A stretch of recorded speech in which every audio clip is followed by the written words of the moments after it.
आज हम आपके लिए लेकर आए हैं पोस्ट ऑफिस की ऐसी स्कीम जिसमें आपको 8.80% तक का ब्याज 15 जून से दिया जाएगा। पोस्ट ऑफिस द्वारा बहुत बड़ा बदलाव किया गया है पोस्ट ऑफिस स्कीम में।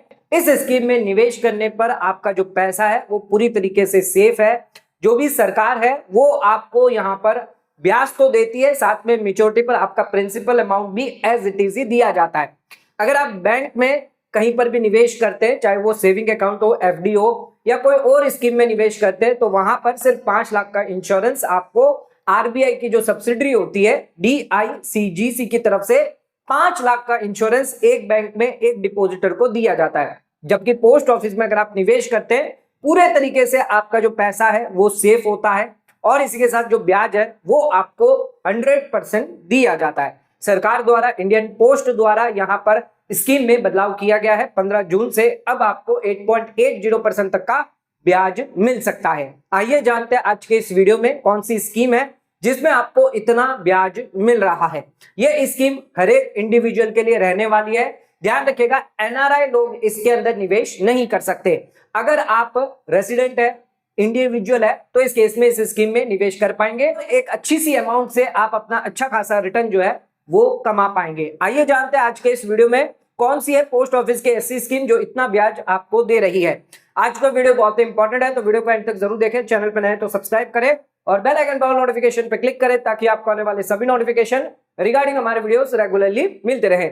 आइए स्टार्ट करते अपना आज के वीडियो को और जानते हैं पोस्ट ऑफिस की कौन सी वो स्कीम है। स्कीम का नाम आगे हम आपको बताएंगे। सबसे पहले स्कीम की एलिजिबिलिटी, अकाउंट कौन खुलवा सकता है, यह जानना आपके लिए जरूरी है। तो आप रेसिडेंट है, इंडिविजुअल है, तो यहां पर आप अकाउंट खुलवा सकते हैं। ध्यान रखिएगा, अगर कोई एनआरआई है तो उसे अलाउ नहीं है, वो अकाउंट नहीं खुलवा सकता। अगर आपकी एज 18 साल से ज्यादा है, सिंगल अकाउंट खुलवा सकते हैं या चाहे तो ज्वाइंट अकाउंट 3 एडल्ट के साथ मिलकर खुलवा सकते हैं, यानी ए, बी और सी ये तीनों मिलकर ज्वाइंट अकाउंट जो है वो खुलवा सकते हैं। या ए खुद से चाहे तो वो भी सिंगल अकाउंट जो है खुलवा सकता है, या बी खुद से सिंगल अकाउंट, या सी भी सिंगल अकाउंट खुलवाना चाहता है तो वो खुलवा सकता है। ध्यान रखिएगा, सभी की एज जो है वो 18 साल से ज्यादा होनी चाहिए।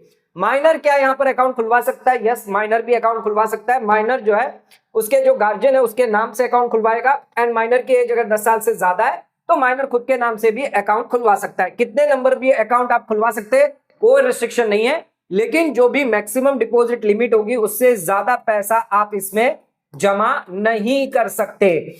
आइए जानते हैं कितना डिपॉजिट आप कर सकते हैं। मिनिमम और मैक्सिमम की बात करें, मिनिमम डिपॉजिट की बात करें तो 1000 रुपए तक आप पैसा खाते में डाल के अकाउंट ओपन करवा सकते हैं। मल्टीपल डिपॉजिट की बात करें तो 1000 रुपया आपको मल्टीपल में डिपॉजिट करना होगा, यानी 1000 रुपया, फिर आप 2000 रुपया कर सकते हैं। इस तरह आप कर सकते हैं। आप 1500 रुपया या 2500 रुपया नहीं कर पाएंगे, आपको 1000 के मल्टीपल में ही इन्वेस्टमेंट करना होगा।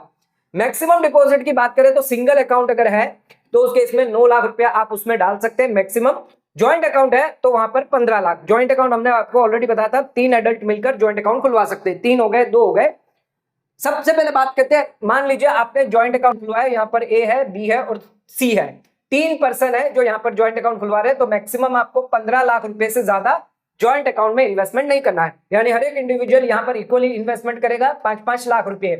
अब यहाँ पर आपको यह भी पता है कि एक इंडिविजुअल की लिमिट 9 लाख रुपए है, तो एक व्यक्ति सिंगल अकाउंट भी खुलवा सकता है 4-4 लाख रुपए डाल के।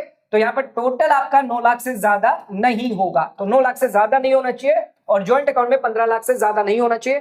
3 व्यक्ति अगर इन्वेस्टमेंट करते हैं, टोटल यहाँ पर 27 लाख रुपए आप इन्वेस्टमेंट कर सकते हैं। चाहे आप ज्वाइंट में करें, सिंगल में करें, टोटल मिलाकर 27 लाख रुपए जमा कर सकते हैं। अगर 2 जन मिलकर अकाउंट खुलवाते हैं तो ध्यान रखिएगा 15 लाख में 7.5 लाख रुपया, 7.5 लाख रुपया हो गया और टोटल 9 लाख से ज्यादा नहीं होगा, तो बाकी का जो बैलेंस है 1.5 लाख रुपया आप यहां पर सिंगल अकाउंट खुलवा सकते हैं। बी या सी किसी के साथ भी आप जो है वो ज्वाइंट अकाउंट खुलवा सकते हैं। अब इसमें एक चीज और इंपॉर्टेंट है जो है एक्सेस डिपॉजिट। आपको सिर्फ 4% पोस्ट ऑफिस सेविंग रेट का मिलेगा। मान लीजिए 9 लाख की लिमिट है, आपने डाल दिए 10 लाख रुपए, यानी कि आपने 1 लाख रुपया ज्यादा डाल दिया। अब ये 1 लाख रुपए पे आपको सिर्फ पोस्ट ऑफिस सेविंग रेट के हिसाब से 4% का ब्याज मिलेगा।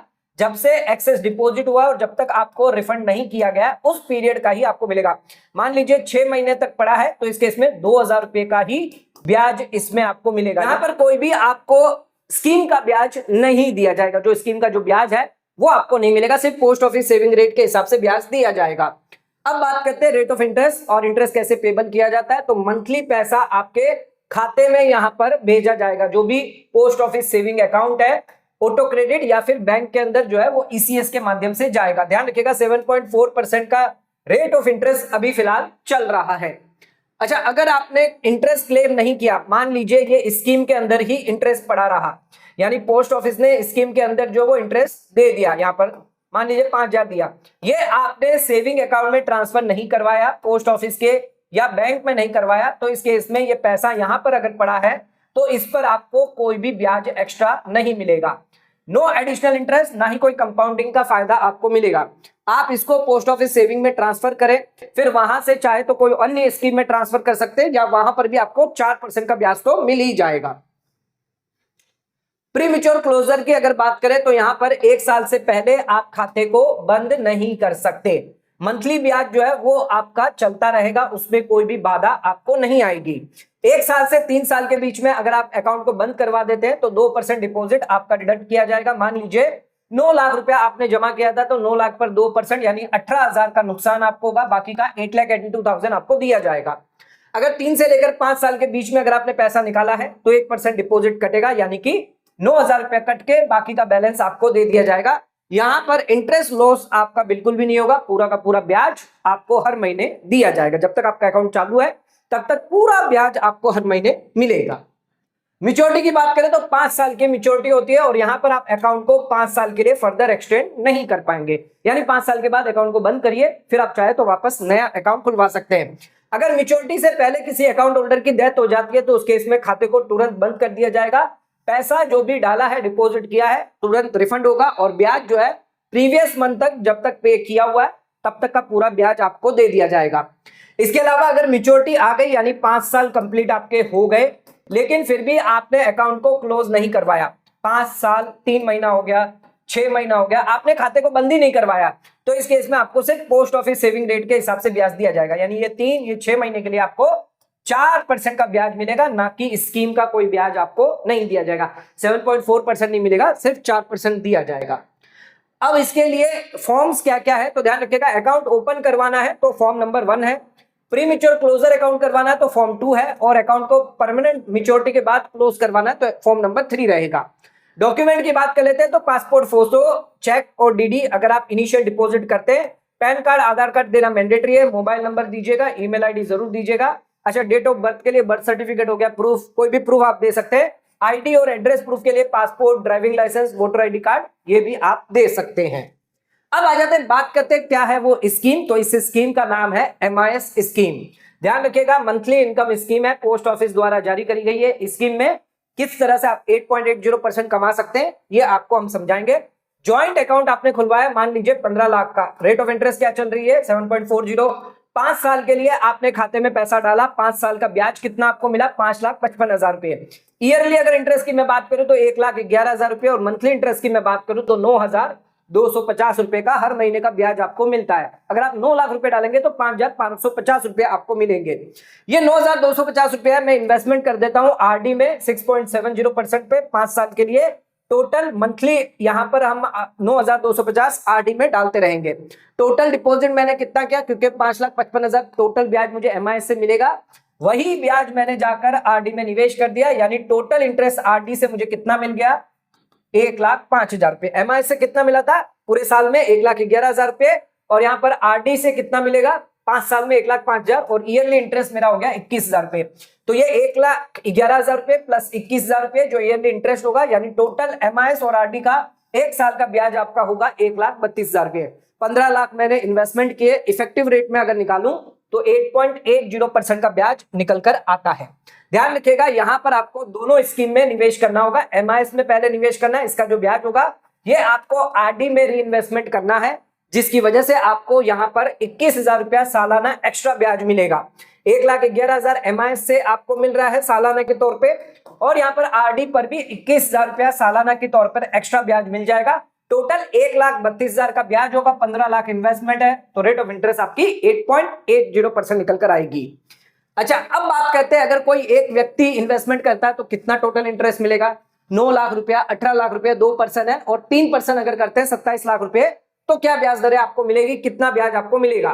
तो मान लीजिए एक व्यक्ति है 9 लाख रुपया जमा कर रहा है, एक 18 लाख और एक 27 लाख, 5 साल के लिए 7.40% की रेट में आप इन्वेस्टमेंट कर रहे हो। मंथली इंटरेस्ट अगर मैं बात करूं, इस व्यक्ति जो एक व्यक्ति है वो 5,500 रुपए कमाएगा, 2 जन यहाँ पर जो 11,100 और 3 जन मिलकर यहाँ पर 16,650 रुपया हर महीना ब्याज आपको मिलेगा। सालाना के तौर पर कितना ब्याज हुआ, 66,600।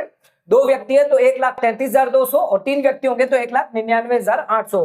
5 साल में कुल MIS के अंदर कितना ब्याज आपको मिलेगा, 3,33,000 रुपया एक व्यक्ति को मिलेगा, 2 व्यक्ति को 6,66,000 और 3 व्यक्ति को लगभग 9,99,000 रुपये। अच्छा, यही पैसा जो है वो मैं 5 साल के लिए RD में निवेश कर देता हूं, तो उस केस में RD में मुझे टोटल इंटरेस्ट 63,000 मिलेगा 5 साल में। यहां पर 2 व्यक्ति के केस में 1,26,000 और यहां पर 1,89,000। अब टोटल अगर मैं देखूं MIS और RD का कितना टोटल ब्याज हो गया, तो 3,96,000 मुझे टोटल ब्याज यहां पर मिलेगा। एक व्यक्ति को 5 साल के अंदर टोटल ब्याज 3,96,000 रुपीज दिया जाएगा। अगर बात करें 2 व्यक्ति है तो 7,92,000 मिलेगा और 3 व्यक्ति को यहाँ पर 11,88,000 लगभग 12 लाख रुपए आपको मिलेंगे। यहाँ पर 12 लाख, यहाँ पर 8 लाख हो गए, यहाँ पर 4 लाख रुपए। तो 4 लाख, 8 लाख, 12 लाख इस तरह से ब्याज आपको जो है 5 साल के बाद, क्योंकि MIS का ब्याज जो है वो RD में री इन्वेस्टमेंट होगा और RD का जो ब्याज और साथ में MIS का जो डिपॉजिट है वो आपको मैच्योरिटी पर मिलेगा। यानी 5 साल में अगर एक व्यक्ति है तो 4 लाख रुपए का ब्याज मिलेगा, 2 व्यक्ति है तो 8 लाख रुपए तक का ब्याज मिलेगा और 3 व्यक्ति है तो 12 लाख रुपए तक का ब्याज आपको मिलेगा। अगर इसको मैं मंथली में कन्वर्ट करूं तो एक व्यक्ति को 6,600 रुपया हर महीने जितना ब्याज आएगा। हालांकि महीना नहीं आएगा, लेकिन कन्वर्ट अगर महीने में करें, 2 व्यक्ति को 13,200 रुपया और 3 व्यक्ति को 19,800 रुपया हर महीने देखा जाए तो दिया जाएगा। तो इस तरह से आप अपना जो ब्याज है वो बढ़ा सकते हैं। अगर आपको रेगुलर इनकम नहीं चाहिए, अगर आप इन्वेस्टमेंट पर्पस के लिए सोचते हैं, तो MIS के थ्रू जो भी ब्याज आपको मिल रहा है ये आप RD में निवेश कर सकते हैं और RD में जब मैच्योरिटी आएगी तो MIS का ब्याज भी आएगा, साथ में RD का भी ब्याज आपको मिलेगा। कुल ब्याज मिलाकर 4 लाख, 8 लाख, 12 लाख ये 3 कैटेगरी है जिसमें आपको कितना ब्याज चाहिए वो आप डिपेंड करता है आप कितना इन्वेस्टमेंट करते हैं। 9 लाख रुपया, 18 लाख रुपया, 27 लाख रुपया, जितना भी आप इन्वेस्टमेंट करेंगे उसके हिसाब से ब्याज आपको दिया जाएगा। तो दोस्तों आज का वीडियो अगर आपको पसंद आया तो वीडियो को लाइक, शेयर, सब्सक्राइब करना ना भूलें। वीडियो को ज्यादा से ज्यादा शेयर करें ताकि और लोगों तक इसकी नॉलेज पहुंच सके। आज का वीडियो समाप्त करते हैं। धन्यवाद।